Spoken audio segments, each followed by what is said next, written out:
Side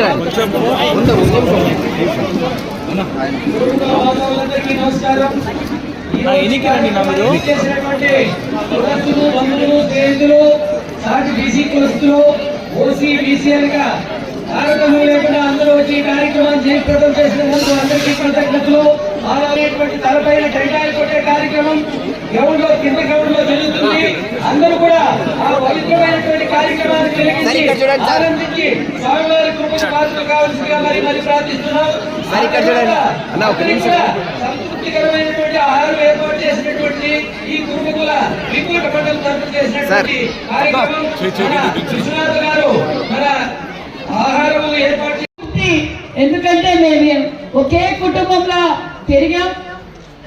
మరి నాకైతే ఈరోజు ఈ వేదిక మీద ఒక మంత్రిగా మాట్లాడుతున్నాను అంటే మరి నిజంగా మన మాజీ మంత్రివర్యులు మీ అందరి శాసన సభ్యులు మా సోదరులు అమర్నాథ్ రెడ్డి అన్న గారికి, అదేవిధంగా మరి కర్ణాటకలోనే కాదు, ఆంధ్రాలోనే కాదు, తమిళనాడులోనే కాదు, కురుబులందరూ అన్ని రంగాల్లోనూ ఉండాలి, అందరూ కలిసి విజయవంతంగా అన్ని రంగాల్లోనూ మరి ఉండాలి అని తన భుజస్కంధాలపై వేసుకొని మరి ఏదైతే మన భక్త కనకదాస్ గారు సంఘటితంగా ఉంటే మనం ఏదైనా సాధించగలం అన్నదానికి మరొక నిదర్శనమే మన ఒత్తూరు ప్రకాశం గారు అన్న విషయాన్ని కూడా మీకు అందరికీ తెలియజేస్తూ మరి వేదిక పైన మరి పలమనేరు మరి భైరెడ్డిపల్లి పూర్వ సంఘం నాయకులకు, డైరెక్టర్లకు, వేదిక పైన పెద్దలకు ఈ ప్రోగ్రామ్ ని ఇంత విజయవంతం చేసి తెర వెనుక తెర వరకు ఉన్న నా సోదరులకు మరి ఇక్కడ ఇచ్చేసిన నా కులబాంధవులందరికీ పేరు పేరున నమస్కారాలు తెలియజేసుకుంటున్నా. గారు మండలి వ్యవస్థను తీసుకొచ్చారు. మండలి వ్యవస్థ తీసుకొచ్చిన తర్వాతే మరి ఈ బైరెడ్డిపల్లిలో మొట్టమొదటి ఎంపీపీ అయింది కూడా మన కురుబు కులం అనే విషయాన్ని కూడా మీకు గుర్తు చేస్తున్నాం. మరి అప్పుడు స్థానిక సంస్థల్లో మరి రిజర్వేషన్లు రావడం, మన వాళ్ళు కూడా రాజకీయంగా చైతన్యవంతులు కావడం, మరి ఒక పక్క ఎంపీపీలుగా, జెడ్పీటీసీలుగా మరి మన పార్థసారథి గారికి మళ్ళీ ఎంపీపీగా, మా తండ్రి గారికి ఎంపీగా మరి ఎన్నో అవకాశాలు కల్పిస్తూ టీటీడీ బోర్డు మెంబర్ గా కూడా అవకాశాలు కల్పించారు మన ముఖ్యమంత్రి మన చంద్రబాబు నాయుడు గారు అన్న విషయం మీకు తెలియజేస్తున్నాం. మరి 14-19లో మనకి ఏ విధంగా ప్రాధాన్యత ఇచ్చారో చూసాం. 1924లో ఏ విధంగా చేశారో చూసాం. మళ్ళీ చంద్రబాబు నాయుడు గారు కుప్పంలో స్వయాన కనకదాస్ గారి విగ్రహావిష్కరణకి చంద్రబాబు నాయుడు గారు వచ్చారు. ఆ రోజు మాట ఇచ్చారు చంద్రబాబు నాయుడు గారు, మీకు రాజకీయంగా నేను ప్రోత్సహించాను, మళ్ళీ కూడా ఇంకా రాజకీయంగా మిమ్మల్ని నేను చూసుకుంటాను అన్నారు. దానితో పాటు మనకు కనకదాస్ గారి జయంతి పర్మనెంట్ జీవో ఇస్తానన్నారు. పర్మనెంట్ జీవో ఇచ్చిన ఘనత మాడేసి ముఖ్యమంత్రి చంద్రబాబు నాయుడు గారు. మరి రాజకీయంగా కూడా మరి ఈ సవితమ్మకు ఎమ్మెల్యే టికెట్ ఇచ్చారు. ఆ పార్టీ వారు 24 కేసులు పెట్టారు. కేసులు పెట్టినప్పుడు అమరావు నాకు ఫోన్ చేశాడు. ఫోన్ చేసి ఏమో భయపడుతున్నావా అన్నాడు. అలా ఏం కాదన్నా, ఇలా అన్ని దొంగ కేసులు పెట్టారు, 58 రోజులు బయటికి పోవాల్సి వస్తుంది అన్నప్పుడు నా నంబరు వేరే నంబరు, ఆ నంబర్ తీసుకొని పోలీసులు వెంటాడుతున్నారు. ఫోన్ తీసుకొని సవితమ్మ నీకు నేనున్నా, నువ్వు ఖచ్చితంగా ఎమ్మెల్యే అవుతున్నావు, నువ్వు ధైర్యంగా ఉండు, మేమంతా నీ వెంట ఉన్నామని నాకు ధైర్యం చెప్పి భుజం తట్టిన వ్యక్తి మన అమరన్న విషయం మీకు తెలియజేస్తున్నాం. అంతేకాకుండా మనం పాదయాత్ర చేస్తున్నాం. మరి ఎక్కడ తగ్గాలో ఎక్కడ నెగ్గాలో సమస్య వస్తే నిమిషాల పైన పరిష్కారం చేసి మరి పాదయాత్రని ఇంత విజయవంతం చేశారు. మన రాయలసీమలో మరి భుజస్కంధాలు వేసుకొని వైసీపీ రాక్షసులు ఎప్పటికప్పుడు మనల్ని బెదిరిస్తూ మైకులు కూడా మాట్లాడుకోకుండా రానా నా కొడుకులారా మీ కథ తేలుస్తామని ధైర్యంగా నిలబడి ఈరోజు యువకుల పాదయాత్ర అంత విజయవంతం చేశారు. సాయంకాలం పాదయాత్ర చేసి ఒక చోట కూర్చున్నాం.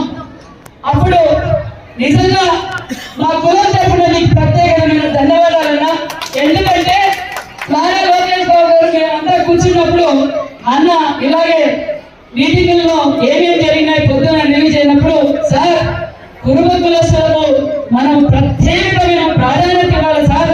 వాళ్ళ మాట చెప్పితే మాట మీద నిలబెడతారు సార్. తాతగారి కాలం నుంచి నా వరకు, మా తండ్రి గారిని నా వరకు కూడా పార్టీకి అదే కమిట్మెంట్ తో ఉన్నారు సార్. వాళ్ళకి అన్ని విధాలుగా మనం చేదోడుగా వదోడుగా ఉండాలని లోకేష్ బాబు గారికి స్వయాన నాయకుడిగా మన కురుబ సంఘం ఎదురుగా కూడా మరి వివరించిన వ్యక్తి మనవరాల విషయం మీకు అందరికీ తెలియజేస్తున్నాం. మన ప్రాంతంలో మన కులస్తులు ఏం పని చేస్తారు, వాళ్ళకి ఏం కావాలి అన్న విషయాన్ని కూడా క్షుణ్ణంగా పరిశీలించారు. మరి ఏదైతే మనం పర్మనెంట్ జీవో విషయానికి కూడా నారా లోకేష్ బాబు గారు చాలా రెస్పాన్సిబిలిటీ తీసుకొని మనకు పర్మనెంట్ జీవో ఇచ్చారు. మరి మన గుడికట్ల పూజారులకు గౌరవ వేతనం కూడా చంద్రబాబు నాయుడు గారు కుప్పంలో చెప్పారు, మీకు రాజకీయంగా నేనున్నాను, మేము ఈ కులాన్ని పైకి తీసుకొస్తానన్నారు. మరి ఈ రోజు నాకు మన ఎమ్మెల్యే ఇచ్చి, బీసీ శాఖ మంత్రిగా, మరి టెక్స్టైల్స్ మినిస్టర్ గా ఇచ్చి, మన పార్థసారథి గారికి ఎంపీ టికెట్ ఇచ్చి, మన నాగరాజు గారికి కర్నూలులో ఎంపీ టికెట్ ఇచ్చి కార్పొరేషన్ ఏర్పాటు చేసి మరి స్థానిక ఎన్నికల్లో కూడా మరి మనకు ప్రాధాన్యత ఇస్తున్నారు. పర్మనెంట్ జీవో ఇచ్చారు. మరి అదే కాకుండా కలియుగ దైవమైన మన వెంకటేశ్వర స్వామి ఆశీర్వాదంతో మరి స్థానిక శాసనసభ్యులు మరి ఇన్ఛార్జ్ మినిస్టర్ అనగాని సత్యప్రసాద్ గారి ఆధ్వర్యంలో మొన్నటి రోజున ఏదైతే మన తిరుపతిలో ఎంతో పవిత్రమైన తిరుపతిలో కూడా మనము భక్త కనకదాస్ గారి విగ్రహ ఆవిష్కరణ కూడా చేసుకున్నాం. మరి మన సారు ఇంకోటి కూడా చెప్పారు, గుడికట్ల పూజలకు గౌరవేతనం ఇస్తామన్నాం, ఎండోమెంట్ లో ఫైల్ మూవ్ అయిందన్న విషయాన్ని కూడా మీకు తెలియజేస్తున్నాం. అంతేకాకుండా మరి మన బీరప్ప గుళ్ళు పురాతనమైనవి, చాలా పవిత్రమైనవి, చాలా పవర్ఫుల్ అయినవి, అవి కూడా గుళ్ళు చాలా గుళ్ళు మరమ్మతులు చేయాలనే విషయం కూడా మన యువగల మన నేత మొన్నటి రోజు కళ్యాణదుర్గం రోజు వచ్చినప్పుడు ఎన్ని ఉన్నాయి ఏంటని ఎండోమెంట్ కూడా వాళ్ళతో కూడా మాట్లాడి, టీటీడీ వాళ్ళతో కూడా మాట్లాడి పరిశీలిస్తున్నామన్న విషయాన్ని కూడా మీకు తెలియజేస్తున్నాం.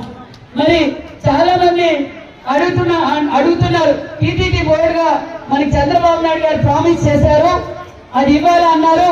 ఖచ్చితంగా చంద్రబాబు నాయుడు గారి దృష్టికి మరి పెద్దలందరూ కూడా టీటీడీ బోర్డు మెంబర్ కూడా ఇవ్వాలి సార్ అని అడిగినప్పుడు రెండో ఫేజ్ లో ఇస్తామని కూడా తెలియజేశారన్న విషయాన్ని మీకు తెలియజేస్తున్నాం.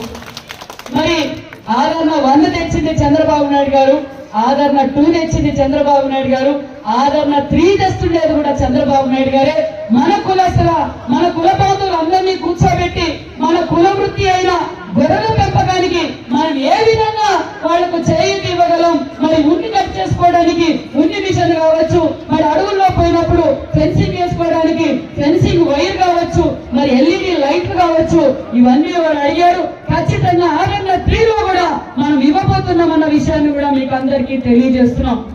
మరి మనం అమరన్న గురించి చెప్పే పని లేదు, బడుగు బడిగిన వర్గాల గురించి నిజంగా మనకన్నా ఎక్కువగా అన్నకే తెలుసు. ఏ కులం ఏ పని చేస్తుంది, ఏ కులం ఏ విధంగా ఉంటుంది అని అన్నకే తెలుసు. కాబట్టి మనం ఎల్లవేళలా అన్నకి, మన కుల బంధువులు అందరూ ఎల్లవేళలా మనం అందరూ అన్నకి అన్నదమ్ముల్లో, అక్క చెల్లెల్లో ఎప్పుడూ మనం అన్న వెంటనే ఉండాలని కూడా ఈ సభాముఖంగా మీకు తెలియజేస్తూ, మొన్నటి రోజున లోకేష్ బాబు గారు గుర్తొచ్చింది, పాదయాత్రలో మన టెంకాయలు ఉంటే పండుగ ఉంది కదా, ఈ చిత్తూరు జిల్లాలో ఎక్కువగా ఉంటుంది, అమ్మా మీ వాళ్ళు భలే చేశారమ్మా అని లోకేష్ బాబు గారు నిజంగా మీరు ఆ శక్తిని, ఆ నిజంగానే మీకు ఆ బలం ఉంది, మీకు అంత పటిష్టతతో మీరు ఆ టెంకాయ పండుగ చేస్తారు, చాలా బాగుంది అనే విషయాన్ని కూడా మరి లోకేష్ బాబు గారు తెలియజేశారనే విషయం తెలియజేస్తూ, ఎల్లవేళలా ఈ కూటమి ప్రభుత్వం, బడుగు బడిన వర్గాల ప్రభుత్వం, ఈ స్థానిక శాసనసభ్యులు బడుగు బడిన వర్గాల కోసం నిరంతరం పోరాటం చేసే వ్యక్తి కాబట్టి మన కుల బంధువులు ఎప్పుడు అభివృద్ధికి అన్న మేము చాలా తెలివైన వాళ్ళం కూడా, ఎంత పట్టుదల ఉన్న వాళ్ళమో, ఎంత నీతి నిదానం ఉన్న వాళ్ళమో అంత తెలివైన వాళ్ళం కాబట్టి అభివృద్ధికి మీరు ఎప్పుడు సహకరించాలి. అభివృద్ధి అంటే అమరణ కల్పిస్తారు కాబట్టి మన కులస్తులు అందరూ ఎల్లవేళలా కూటమి ప్రభుత్వానికి, అమరణకి చేదోడుగా ఉండాలని కోరుకుంటూ జై భక్త కనకదాస. ఈ కార్యక్రమాన్ని ఇంత విజయం చేసిన కురువు సంఘం నాయకులందరికీ ప్రత్యేకమైన ధన్యవాదాలు. అమరణ ఫోన్ చేసి, అమ్మా ఖచ్చితంగా మీరు పొలంలోనికి రావాలి, వీకోటకు రావాలి అని చెప్పినప్పుడు, అన్న వద్దులేనా నాకు చాలా టైట్ షెడ్యూల్ ఉంటుంది, మరి వద్దన్నట్టే, లేదమ్మా నువ్వు రావాలి, మా కుటుంబంలో నిజంగా నీతి నిజాయితీకి మారు పేరు ఆనాటి నుంచి ఈ నాటి వరకు తెలుగుదేశం పార్టీకి కట్టుబడి ఉన్నారు. నువ్వు రావాలన్నప్పుడు నేనైతే ఇంత పెద్ద ఎత్తున చేస్తారు అని అయితే నేను ఊహించలేదు. నిజంగా చాలా బాగా చేశారు. ముఖ్యంగా మా మహిళలు ఆ కలశాలు తీసుకొస్తుంటే ఆకాశం నుంచి దేవతలు దిగొచ్చినట్లుగా ఉంది. నిజంగా చాలా బాగా చేశారనే విషయాన్ని కూడా మీకు అందరికీ తెలియజేస్తున్నాం. మరి శ్రీ భక్త కనకదాస గారి విషయం అందరికీ తెలుసు. మరి అందరి కులాల్ని కలుపుకొని సంఘటితంగా బడుగుల కోసం పోరాటం చేసిన వ్యక్తి, గొప్ప కీర్తనలు పాడిన వ్యక్తి, అనగాన జాతుల కోసం స్వయాన దేవుడే ప్రత్యక్షమైనాడంటే మన కనకదాసు గురించి, కనకదాస గారి గురించి, భక్తి గురించి, ఆయనకున్న ఆశయాల గురించి కూడా మనం గుర్తుంచుకోవాలి. మరి ఈ రోజు మనం భక్త కనకదాస్ గారి జయంతి చేసుకుంటున్నాం. మరి ఆయన ఆశయాలను కూడా మనం కొనసాగించాలి, అందరితోనూ కలుపుకొని పోవాలి. మనం అన్ని రంగాల్లోనూ బాగుండాలంటే మనకు ముఖ్యంగా ఏం కావాలి? విద్య కావాలి. విద్య తర్వాత ఐక్యతంగా ఉండాలి. ప్రతి ఒక్కరిని విద్యావంతులు చేసుకోవాలి. మరి నిజంగానే చాలా ఆనందంగా ఉంది. ఎందుకంటే ఇందాకే అమరన్న చెప్పినట్లు బడుగు బడిగిన వర్గాల్లో మనము ఒక భాగమైన కురుబల్ని గుర్తించిందే అన్న నందమూరి తారక రామారావు గారు అన్న విషయాన్ని మీకు తెలియజేస్తున్నాం. ఎందుకంటే తెలుగుదేశం పార్టీ పుట్టిన తర్వాతే మరి కురుబులు ఉన్నారు. వీళ్ళు అడవుల్లో గుట్టనక చెట్టనక పుట్టనక గొర్రెలు మేపుకుంటూ కుటుంబాలకు దూరంగా జీవనం సాగిస్తుంటారు. నీతి నిజాయితీకి మారు పేరు, వారు నిబంధనకి మారు పేరు. ఒకరి జోలికి పోరు, వాళ్ళంతకు వాళ్ళు పనిచేసుకుంటూ ఉంటారు. వారిని కూడా రాజకీయంగా చైతన్యవంతులు చేయాలని అన్న నందమూరి తారక రామారావు గారు, మా తండ్రి అయిన రామచంద్రారెడ్డి గారు పూల వ్యాపారం చేసుకుంటూ ఉండేవారు. మరి అప్పటికి ఆయన సర్పంచ్.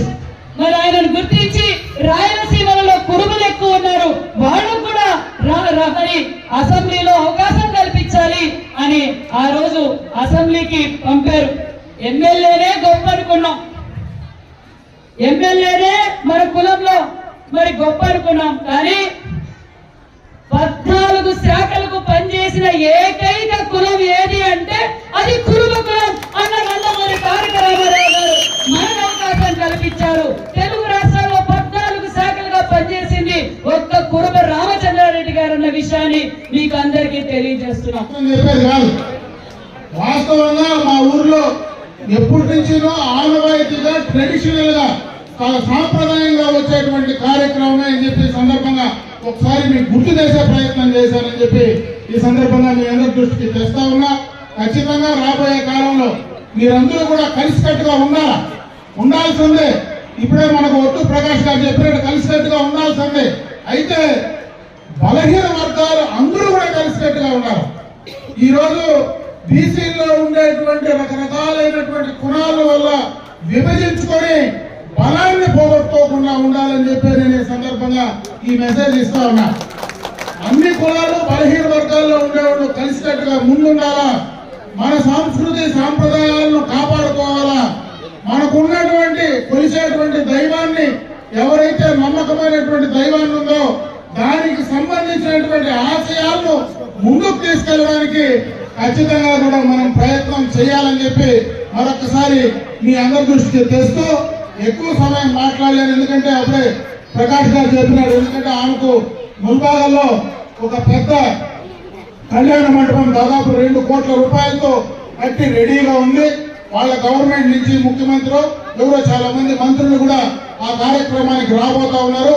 కాబట్టి ఆ ముఖ్యమంత్రి వచ్చినప్పుడు ఇక్కడి నుంచి మేము కోసం వాళ్ళు వెయిట్ చేయడం కరెక్ట్ కాదు. కాబట్టి అందుకే నేను కూడా ఆమె కంటే ముందే పెరుగుతూ వచ్చిన. నాకంటే చిన్నది, రాజకీయంలో చాలా చిన్నదైనా కూడా నేను శాసనసభ్యుడిని, ఆమె రాష్ట్ర మంత్రి, ఆమె రాష్ట్రానికి మంత్రి. ఎందుకంటే మామూలుగా ఎప్పుడు మాట్లాడినా నేను ఆఖరిని మాట్లాడతాను, నేను ముందు మాట్లాడతానండి. కాబట్టి ప్రోటోకాల్ ప్రకారంగా ఆమె ఎప్పుడు కూడా ఈ రాష్ట్రానికి అధికారంగా మంత్రే కాబట్టి నువ్వు ముందు రావద్దమ్మా.